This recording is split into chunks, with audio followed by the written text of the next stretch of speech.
Propriety of Deportment. To those who handle sacred things comes the solemn injunction, "Be ye clean, that bear the vessels of the Lord." Isaiah 52:11. Of all men, those who have been trusted and honored by the Lord, those who have been given special service to perform, should be circumspect in word and deed. They should be men of devotion, who by works of righteousness and pure, true words can lift their fellow men to a higher level. Men who are not unsettled by every passing temptation. Men of firm, earnest purpose, whose highest aim is to gather souls to Christ.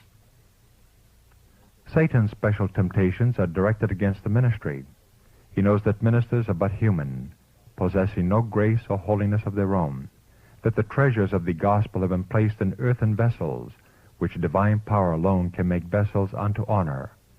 He knows that God has ordained ministers to be a powerful means for the salvation of souls, and that they can be successful in their work only as they allow the Eternal Father to rule their lives. Therefore he tries with all his ingenuity to lead them into sin, knowing that their office makes sin in them more exceedingly sinful. For in committing sin, they make themselves ministers of evil. Those whom God has called to the ministry are to give evidence that they are fit to minister in the sacred desk. The Lord has commanded, "Be ye holy in all manner of conversation." 1 Peter 1:15. "Be thou an example of the believers," Paul writes. "Take heed unto thyself and unto the doctrine. Continue in them, for in doing this thou shalt both save thyself and them that hear thee." 1 Timothy 4, verses 12 and 16. "The end of all things is at hand. Be ye therefore sober, and watch unto prayer." 1 Peter 4, verse 7. The subject of purity and propriety of deportment is one to which we must give heed. We must guard against the sins of this degenerate age. Let not Christ's ambassadors descend to trifling conversation, to familiarity with women, married or single. Let them keep their proper place with becoming dignity, yet at the same time they may be sociable, kind, and courteous to all. They must stand aloof from everything that savors of commonness and familiarity. This is forbidden ground, upon which it is unsafe to set the feet. Every word, every act should tend to elevate, to refine, to ennoble. There is sin and thoughtlessness about such matters. Paul urged Timothy to meditate upon those things that are pure and excellent, that his profiting might appear unto all. The same counsel is greatly needed by men of the present age. I urge upon our workers the necessity of purity in every thought, every act. We have an individual accountability to God, an individual work which no one else can do for us. It is to strive to make the world better. While we should cultivate sociability, let it not be merely for amusement, but for a higher purpose.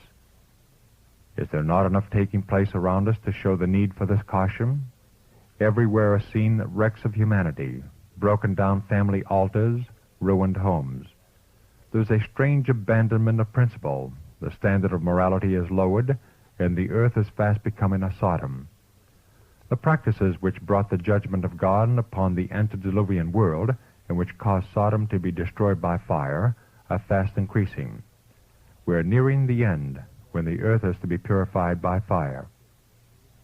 Let those in whose hands God has placed the light of truth depart from all iniquity.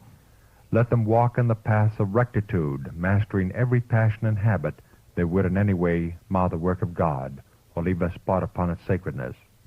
It is the work of the minister to resist the temptations that lie in his pathway, to rise above those debasements that drag the mind down to a low level. By watchfulness and prayer, he may so guide his weakest points that they will become his strongest points.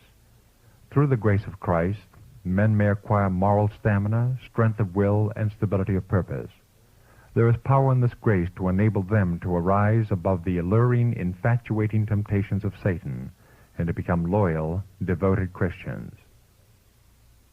Subheading, Ministers to set a worthy example.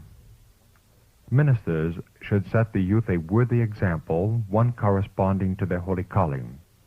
They should help the young to be frank, yet modest and dignified in all their associations. Day by day they are sowing seed that will spring up and bear fruit.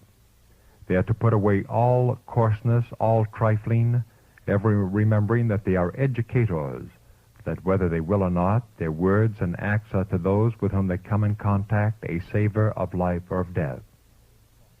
It is discipline of spirit, cleanness of heart and thought that is needed. Moral purity depends upon right thinking and right acting. Evil thoughts destroy the soul, while a right control of the thoughts prepares the mind to labor harmoniously for the Master.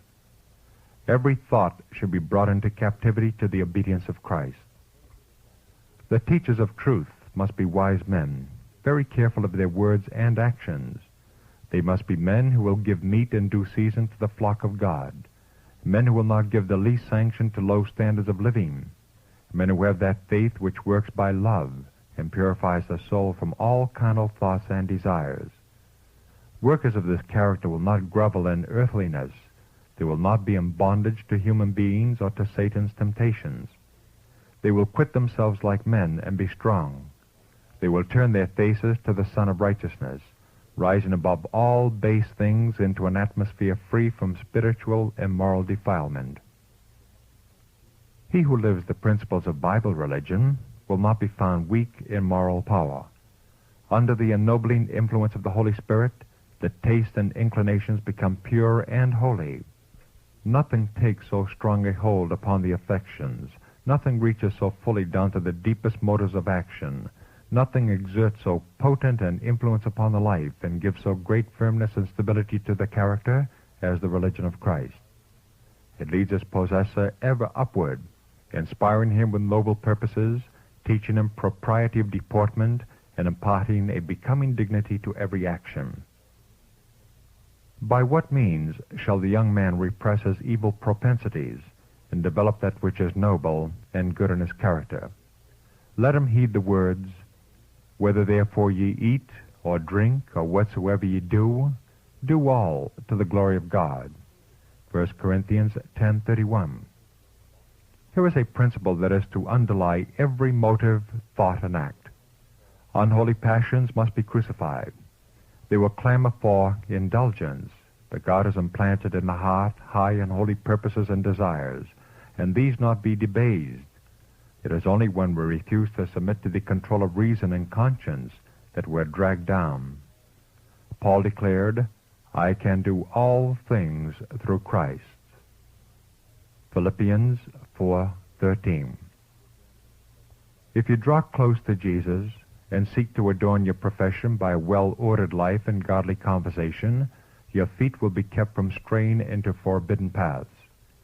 If you will only watch, continually watch unto prayer, if you will do everything as if you were in the immediate presence of God, you will be saved from yielding to temptation, and may hope to be kept pure, spotless, and undefiled till the last. If you hold the beginning of your confidence firm unto the end, your ways will be established in God, and what grace has begun, glory will crown in the kingdom of our God. The fruits of the Spirit are love, joy, peace, long-suffering, gentleness, goodness, faith, meekness, temperance. Against such there is no law. If Christ be with us, we shall crucify the flesh with the affections and lusts.